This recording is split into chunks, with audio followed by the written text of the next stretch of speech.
That's a game changer. That changes everything.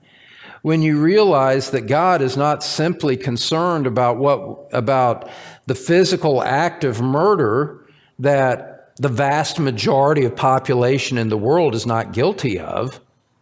And therefore, you could think by the teaching of the Pharisees, if I haven't done that, then I've never violated the commandment against murder. Jesus says, not so fast. Understand that because the law requires a heart righteousness, that your anger, God looks at your anger and says that is a violation of the commandment against murder. Because what leads to murder except for the initial heart sin of anger and hatred? And so Jesus says, look at it then again in verse 22, everyone who is angry with his brother will be liable to judgment. Whoever insults his brother, whoever says, you fool, will be liable to the hell of fire.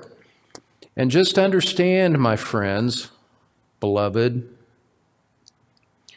understand and let it sink into you the significance of what's being said. I'm assuming, I think it's probably a pretty safe assumption, that none of us here have ever committed murder.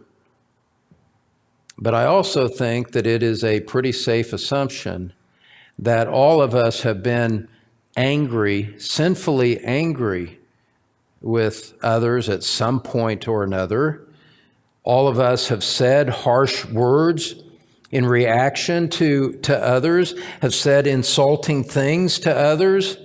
And if we haven't said it directly to their face, we've said it to ourselves in private, in the inner heart of our man.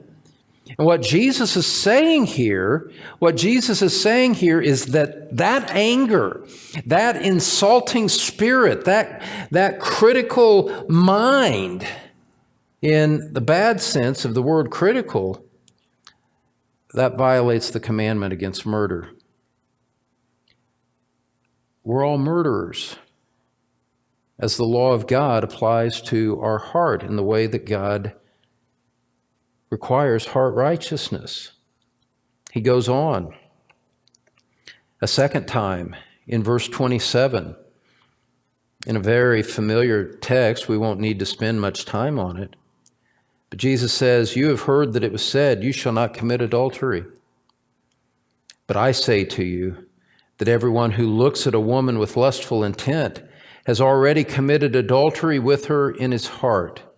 That the commandment against adultery is violated by sinful desires, sinful lusts, that those inward motions of wanting something forbidden themselves are adulterous in nature.